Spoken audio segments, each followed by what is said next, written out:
फलित ज्योतिष, जन्म कुंडली से बनने वाले कुछ और योग। अब 4 योग बताते हैं। इन चारों योगों का विचार चंद्र राशि से किया जाता है। इन चारों योगों में जहाँ ग्रह का उल्लेख किया जावे वहाँ मंगल, बुध, बृहस्पति, शुक्र और शनि, केवल इन 5 ग्रहों को समझना चाहिए। सूर्य की गणना इनमें नहीं करनी चाहिए। यदि चंद्रमा से द्वादश में कोई ग्रह हो और द्वितीय में कोई ग्रह नहीं हो तो अनफा योग होता है।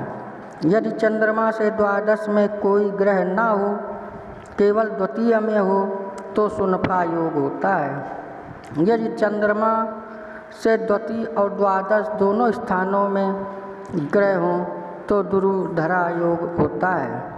यदि चंद्रमा से द्वितीय और द्वादश में दोनों स्थानों में से किसी में भी कोई ग्रह ना हो तो केमद्रुम योग होता है। कुछ लोगों का मत है कि निम्नलिखित योगों में से कोई हो तो केमद्रुम योग नहीं होता है। 1. यदि चंद्रमा के साथ कोई ग्रह हो, यदि लग्न से केंद्र में कोई ग्रह हो, यदि चंद्रमा केंद्र में कोई ग्रह हो। मंत्रेश्वर महाराज जी ने यह लिखकर कि कुछ लोगों का मत है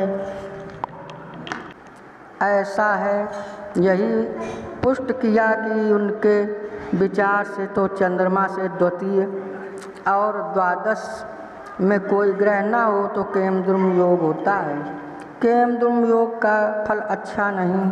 केमद्रुम योग होने से मनुष्य मलिन, दुखित, निर्धन, दूसरे के मातहती में काम करने वाला नगण्य होता है। केमद्रुम योग की इतनी निंदा की गई है कि यदि राजवंश में पैदा हो तो भी उपर्युक्त बातें उसमें लागू हों, किंतु पाठकों का विशेष ध्यान इस ओर दिलाया जाता है कि केवल किसी एक योग से नतीजे पर नहीं पहुंचना चाहिए। अब ऊपर जो अनफा, सुनफा, दुरुधरा, यह जो 3 योग पृथक बताए गए हैं उनका फल बताते हैं। जो सुनफा योग में पैदा होता है वह पार्थिव राजा हो या उसके समान हो। सुनफा योग वाला बुद्धिमान, धनवान होता है और उसको ख्याति प्राप्त होती है। जो अनफा योग में पैदा होता है वह देखने में उत्तम होगा, शीलवान हो, उसको सांसारिक भोग के साधन उपलब्ध हों, संतोषी और प्रसन्न हो, उत्तम वस्त्र धारण करे और उसका शरीर स्वस्थ रहे। अनफा योग वाला शीलवान होता है और समाज में प्रतिष्ठित होता है। जो व्यक्ति दुरुधरा योग में उत्पन्न हो वो त्यागशील हो, सुखी हो, धनी हो, उसको सवारियों की कमी ना रहे और सांसारिक सुखों के अनेक साधन जैसे जैसे उसे उपलब्ध हों वैसे वैसे उनका भोग करता रहे।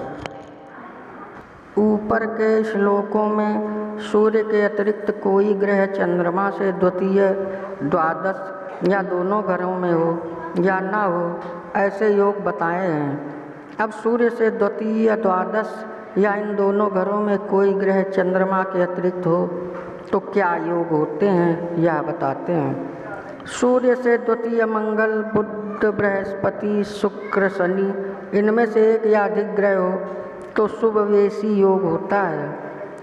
यदि सूर्य से द्वादश मंगल, बुध, बृहस्पति, शुक्र, शनि कोई ग्रह हो तो शुभवास योग होता है। यदि इन 5 ग्रहों में से एक या अधिक सूर्य से द्वादश में हो और एक या अधिक सूर्य से द्वितीय में हो तो उभयचरी योग होता है। उभयचरी का अर्थ है दोनों ओर। किसके सूर्य जिस राशि में है उस राशि के दोनों ओर चंद्रमा के अतिरिक्त अन्य ग्रह होने से यह शुभ योग बनता है। ऊपर जो 3 योग दिए गए हैं वे प्रायः सब ज्योतिष की पुस्तकों में उपलब्ध होते हैं, परंतु इस संबंध में मंत्रेश्वर महाराज कुछ विशेष निर्देश करते हैं। यदि शुभ ग्रह सूर्य के एक या दोनों ओर योग बनावें तो उनके मत से शुभवेशी, शुभवासी तथा शुभ उभयचरी योग हुआ। किंतु यदि शुभ ग्रह के बजाय पाप ग्रह योग बनावें तो क्रमशः पाप वेशी, पापवासी तथा पाप उभयचरी योग हुए। जैसे सूर्य के एक ओर या दोनों ओर ग्रह होने से योग बताए हैं, वैसे ही लग्न से भी विचार करना चाहिए। यदि लग्न के दोनों ओर द्वितीय और द्वादश में पाप ग्रह हों तो पाप कत्री योग हुआ, किंतु यदि लग्न के दोनों ओर अर्थात द्वितीय स्थान और द्वादश स्थान में शुभ ग्रह बैठे हों, शुभ कत्री हुआ। यदि द्वितीय में लग्न से दूसरे शुभ ग्रह बैठा हो और इस शुभ ग्रह को कोई पाप ग्रह नहीं देखता हो तो सुशुभ नामक योग होता है। स्मरण रहे कि लग्न से द्वितीय में अच्छा योग बताया गया है। लग्न से द्वितीय में कोई शुभ ग्रह नहीं हो और लग्न से द्वादश में हो तो कोई योग नहीं होता। इसका कारण यह है कि द्वादश अनिष्ट स्थान माना गया है। जो व्यक्ति शुभवेश योग में उत्पन्न हो वह देखने में सुंदर, सुखी, गुणनिधि, धीर, धार्मिक और अनेक व्यक्तियों पर हुकूमत करने वाला होता है। जो व्यक्ति सुहास योग में उत्पन्न हो वह अति सुंदर, दाता, राजा का प्रिय, अच्छे ओहदे वाला और विख्यात हो, उसको सब लोग चाहें। जो व्यक्ति शुभ उभयचरी योग में उत्पन्न हो वह याग्मी, अच्छा बोलने वाला वक्ता, प्रिय वचन बोलने वाला, यशस्वी और धनी होता है। उसके सब अंग मनोहर होते हैं और सबको प्रसन्न करने वाला होता है। जो व्यक्ति पाप वेशी में पैदा हो वह अन्याय से दूसरों की निंदा करे, कांतिहीन हो, छोटे आदमी की सोहबत करे और स्वयं दुर्जन हो। जो अशुभ वासी में उत्पन्न होता है वह भी दूसरों की निंदा करने वाला, मायावी, दुष्टों का मित्र, स्वयं दुराचरण करने वाला लेकिन शास्त्रों की दुहाई देने वाला हो। जो अशुभ उभयचरी योग में उत्पन्न होते हैं वे विद्याहीन, भाग्यहीन, धनहीन रहते हैं। उनका चित्त सदैव दुखित रहता है और उन्हें अपकीर्ति, निंदा प्राप्त होती है। जो व्यक्ति शुभ कत्री योग में उत्पन्न होता है वह दीर्घायु, सुखी, लक्ष्मीवान और वैभव से युक्त होता है।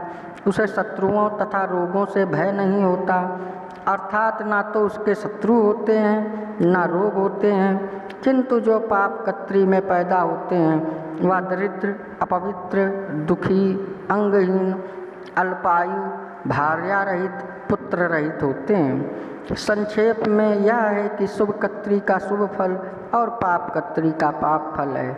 यह आवश्यक नहीं कि सब लक्षण अक्षरशः मिलें, भावार्थ लेना चाहिए।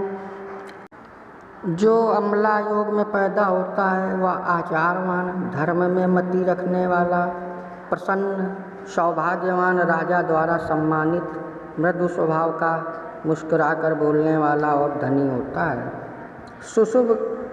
शुभ कत्री और शुभ वेशी का फल सुनफा आदि योगों के ही समान समझना चाहिए, अर्थात सुवेश और सुशुभ का वही फल समझें जो सुनफा का और शुभवासी का वही फल समझना चाहिए जो अनफा का। शुभ उभयचरी का फल दुरुधरा के समान समझना चाहिए। सूर्य के एक आगे की राशि में, दो पीछे की राशि में, तीन तथा दोनों ओर की राशियों में शुभ ग्रह होने से ही शुभ फल बताया है। यदि पाप ग्रह यह योग करें तो अशुभ फल समझना चाहिए, अर्थात शुभ वेशी आदि का जो फल बताया है उससे बिल्कुल उल्टा है। आपको हमारा वीडियो कैसा लगता है कृपया कमेंट्स में बताएं। सब्सक्राइब करें, लाइक करें, शेयर करें। जय श्री राम।